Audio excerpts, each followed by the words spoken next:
While this is the XYZ Cup and you can only use XYZ monsters in your extra deck, there are a number of options that you could play that don't even utilize the extra deck that are still legal for this event and still very effective. In this matchup here, we are using Labyrinth, a deck that doesn't need to use its extra deck, and we're going up against Mikanko, which is another deck that doesn't need to utilize its extra deck. These decks just use their main deck in order to win games, and they are quite effective at it. Now, Mikanko is a going second strategy, and Labyrinth does like to go first, so we did win the die roll in this one, and so we opted to go first. Our first turn is a little weak. We Ash Blossom one of the opponent's searches there, I believe, yeah, with the preparation, and then they're going to be able to use the Hidden Armory to grab an equip spell. Off of the Mikanko Fire Dance being equipped to the Hare, they are able to get the Water attachment or equip spell, and this is a little problematic because we know that this card can be very powerful, and I use Trap Trick here in order to banish a Big Welcome, which never feels good because, you know, that's just one less Big Welcome that you can use in your deck and or banish for the effect.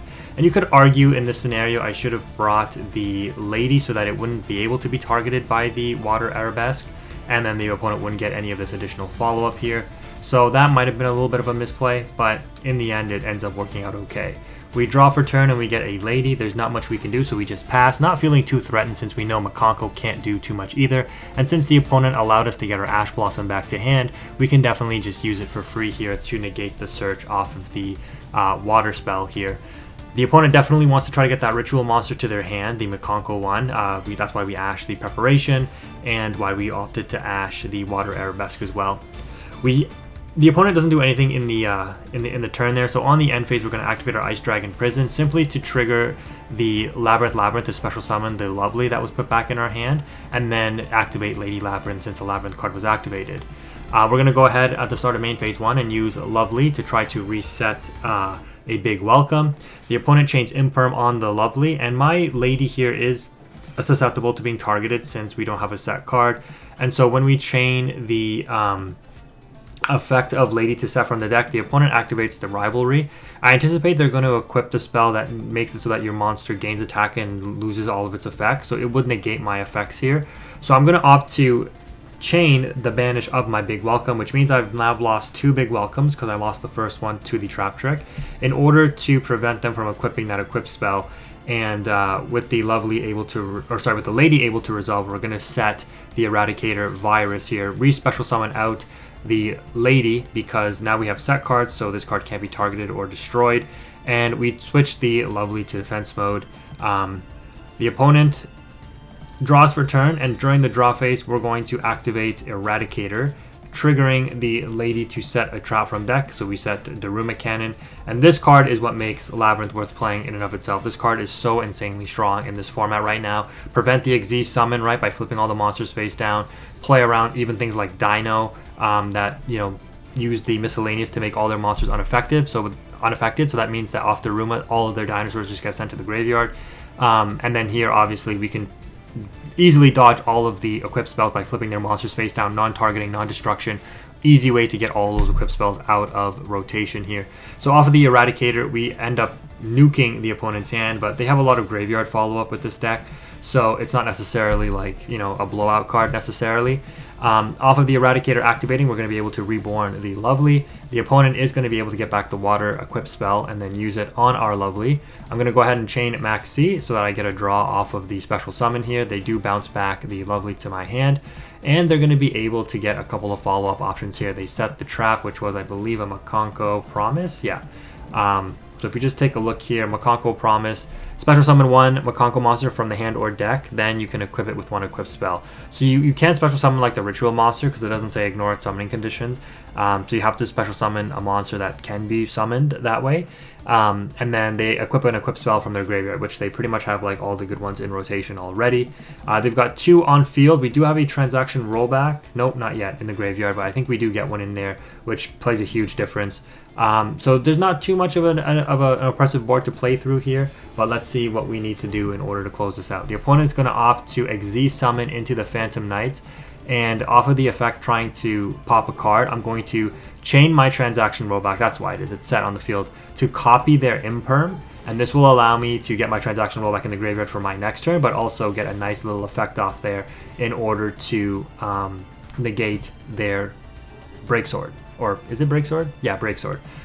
They didn't attack with an Xyz monster, so they can't continue to go into a Zeus here, so they just go into Downward and pass. Now this Downward could go for game since we're now at 1100 by simply attacking into this Hare, because this card deals piercing battle damage apparently. Where is it? Yeah, if this card attacks a defense position monster, inflict piercing battle damage. So we have to get this off the field. We're going to go ahead and reactivate the Labyrinth that they bounce back to the hand with the Mikanko Dance equip spell card there. We're going to activate Daruma to chain the Lady in order to set from the deck an Imperm in the same column as a Promise. This will allow us to trigger the Labyrinth to special summon back out the Lovely from hand that was once again bounced off of the Water equip spell. So you can see how this is kind of like a grind match back and forth, but I do think that Labyrinth has a significant advantage in this matchup here, just because it's very hard for them to play around something like a Daruma. So off the Lovely, I believe we set the Daruma again, yeah, because we know how valuable this card is. We're going to be able to wipe out the opponent's field, and then in main phase 2 just set the rest of our hand. They're going to attempt to special summon and equip with the Promise there, and they're going to be able to search another Rivalry, but our game plan is set up as a Labyrinth player. They draw the Ritual spell, that gets popped by the Eradicator. They go Battle Phase that try to attack for game. I'm going to activate the Daruma that we reset in order to flip everything face down, put the equip spell in the graveyard, and then I'm going to opt to try to pop the card in hand maybe? Nope, okay, yeah, so, okay, sorry, I trigger, so the Mikanko Dance triggers, or dot triggers, gets activated in the graveyard to special summon back out a monster. You could have argued I could have transaction rollbacked the Ice Dragon Prison, special summoned this to my field, and banished the one that's now face down, but I opted not to do that. Instead, we're going to use the Welcome Labyrinth, triggering the Labyrinth to pop the equip spell, and then activate Coup Clock for the ability to activate the Welcome Labyrinth, bounce back the Ariana, and then activate transaction rollback on Eradicator for trap cards. This now makes it so that the Mikanko Rivalry doesn't trigger the second effect, because I destroyed the equip spell first before the Rivalry was in the graveyard. So if an equip spell is sent to your graveyard while this card is in the graveyard, you can banish it, right? Target an equip spell, add it to your hand. So they don't get the add back to hand. They have to get another equip spell on the field, which they won't be able to do until their next turn. So now we pretty much have a way to, I don't want to say OTK, but we're in total control, and the opponent realizes it and scoops it up. So in this next matchup, you can see my opponent won the coin flip and has opted to go second, which indicates to me they're on an OTK strategy, but you'll see quickly that they're not. And this is another reason why I like Labyrinth, is because a lot of the decks in this Xyz Cup are very much focused on like dealing with monsters, and very few of them have ways to like just do Omni Negates or deal with traps. And even the decks that can set up Omni Negates, if you are able to get the like Arius with a Daruma Cannon or Arius with a Trap Trick, the Daruma Cannon, like I mentioned in the previous matchup, just like shuts down so many decks, because you can't Xyz someone with when you put those materials face down on the opponent's side of the field. So here you can see, you know, we set up just a couple of traps and pass turn. The opponent sets 5 and pass. So I'm like, okay, stun then or burn, right? I did mess up my line of play here during the end phase. I wanted to try to see if there was a way for me to get Lady on field and then activate Coup Clock so that I can activate an Eradicator that I can set with the Lady from the deck. But I realized after I activated the Big Welcome that I don't have another trap to activate to trigger Lady to set the Eradicator, which means I can't Coup Clock activate the Eradicator, because I can't even set it to the field off the Lady during the end phase. So that was a little unfortunate that I messed up that line of play. I'll have to go back and see if there was a way that I could have done it, but regardless, I'm not feeling too worried unless there's like a huge floodgate that we can't play through. But that's another reason why I like Labyrinth. We can play through Rivalry, Gozen, Skill Drain even. Like, we play through a lot, and against burn decks we're also very good, especially when we get the Lady in rotation, because we'll be able to set traps off of their trap activations, and our traps are more powerful if the opponent can't OTK. So in this scenario, I'm anticipating their last card in hand is Lava Golem or the Mahama, so I just have to be a little careful when I do a direct attack. So you're going to see me opt to set up a couple of cards here. We go for the Labyrinth, discarding the Maxi, because, you know, set 5 means that they're likely not special summoning all that much. But we're going to be able to activate the Big Welcome. The opponent reveals they are indeed on burn. They cannot target the Lady to deal 1500 to me, so they can only activate the Bad Luck Blast on the Ariana, which deals 800. They're going to chain Secret Blast and Secret Barrel, and I'm like, okay, that's totally fine, because now you only have a couple cards left, 2 cards, and then 1 card in hand. So I'm going to be able to set the Eradicator, and off of the Big Welcome, get the Lady on the field, bounce back the Coup Clock, and then use the Labyrinth field spell to pop one of the set cards, which ended up being a Grave Digger's Trap Hole, which is really nice.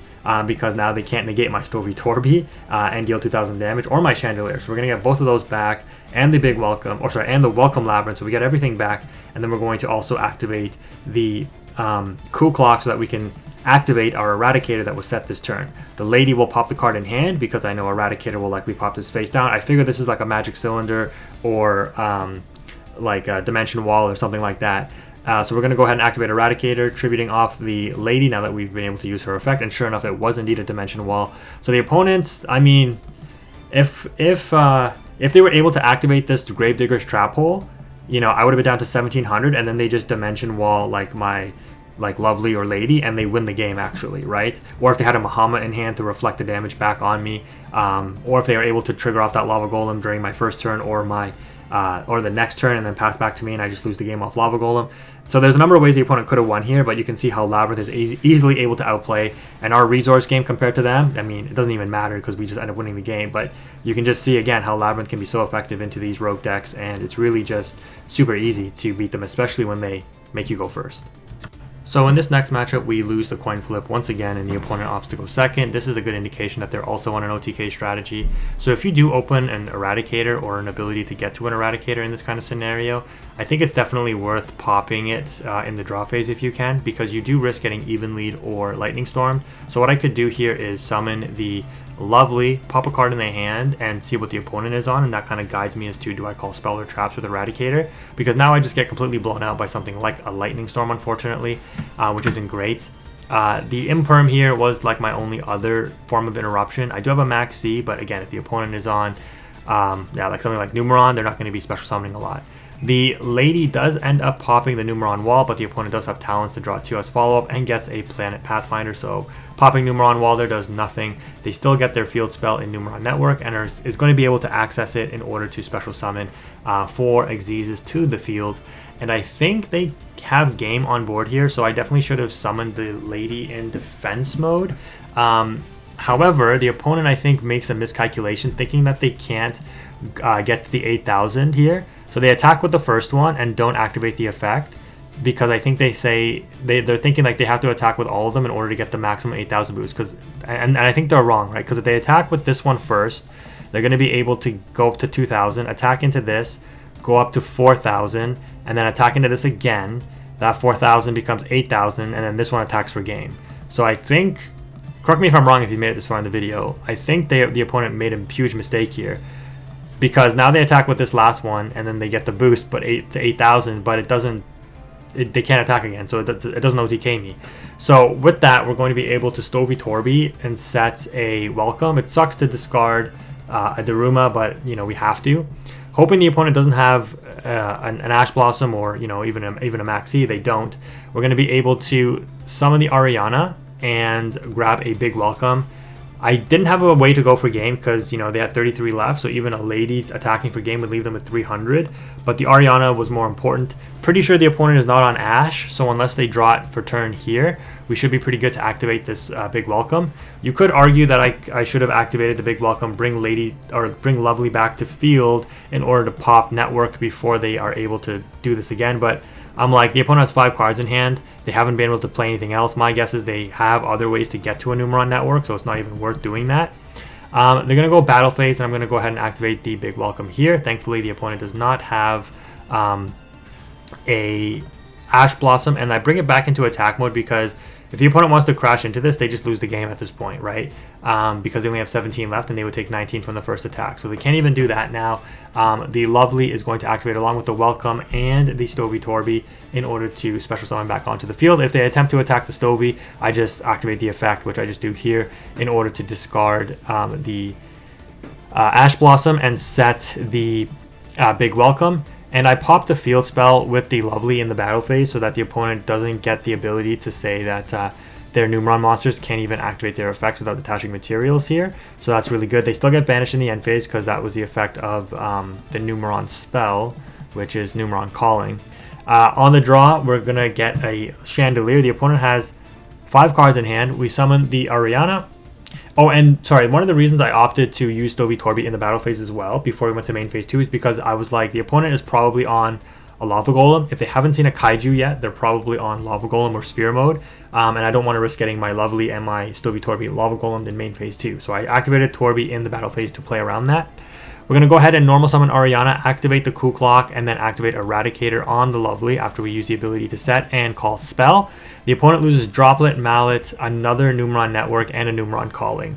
And then sure enough, last card in hand was a Lava Golem. So that was super strong. We're going to be able to attack for 16 and then use Welcome to bring out a Lady. And obviously we have Game here, but I think I was just going to mop up a couple of challenges. We're going to activate Big Welcome to bring back Lovely, bounce back the Ariana, and then pop the Lava Golem in the hand there. So playing around Lava Golem, like I was saying, came in super clutch. We activate Stovey Torby to set the Labyrinth field spell by discarding the Chandelier. And we don't end up going for game because I needed to activate spell cards for the challenge. So we activate the field spell. The opponent draws an Imperm, so we're going to be able to see their draws thanks to the Eradicator. They can't do anything with that, so they just pass turn. Now we're going to be able to go for game here. We draw into a Maxi, which is pointless, but that's fine.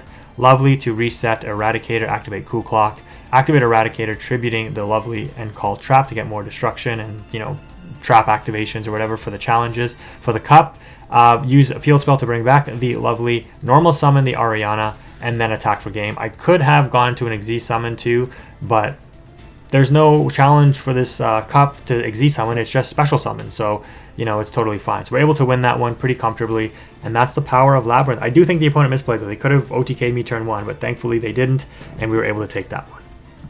And for those wondering, this is the deck that I am running. I'm opting to play 2 King Backjack, 1 Labyrinth Cool Clock, triple Maxi, double Stovey Torby, triple Ash Blossom, double Chandelier, triple Ariana, 2 Arias. You should be running 3 if you can, because this is one of your most powerful going second cards. Being able to use this and set Trap Trick in order to go into a Daruma is very strong. So you should be running 3, but I didn't want to craft the third one. 1 Lovely and 2 Ladies, double Nibiru. You could opt to play 3 as well, you know, just more going second fodder, because you can activate this and discard it off the Stovey Torby so the summons don't happen. You play around Maxi with that as well, or the Chandelier, discard it. It's very, very strong. 1 field spell, which I do think is very important for grind games. I should also be playing the Pot card, but yeah, there's no reason not to. Pot of Extravagance here. Definitely want to put that in. 1 Eradicator, triple Infinite Impermanence, double Trap Trick, double Ice Dragon Prison, double Welcome Labyrinth. You should be running 3 Daruma Cannons, but again, I'm only on 2. This is definitely the most powerful trap in the deck, and definitely very, very good in this event. You've got 3 big welcomes and then 2 transaction rollbacks. So you definitely don't want 42. You probably want 40. So you got to make sure that you can probably cut a few things, but it's pretty hard to decide what to cut here.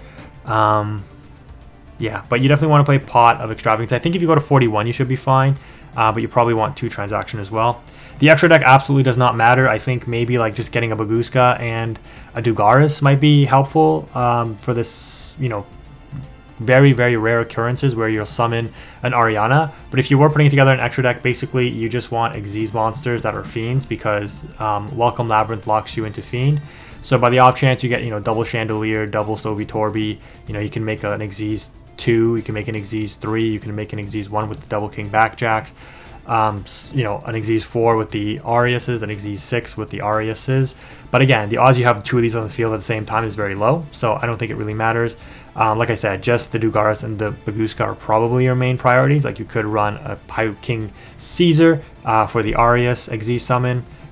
Wallow is pretty good, but I haven't made, like, I don't think I made a single thing. I think I made a Dugaris once to do like 6,000 damage for like extra points at the end of a match on a, you know, doubling the attack of Lady, but like that's about it. Like it's rarely going to be ever needed. I guess you could also run the Zodiac package too, right? This is also decent to go into a Zeus if you need to, assuming you're not locked into Fiends. But yeah, aside from that, the deck is pretty straightforward. You can build it however you want with however many hand traps, but it's a very effective deck, obviously, and it's really good into this event, I think. Anyways, that's going to wrap it up for this video. If you made it this far, thank you again for watching. Quantum is out.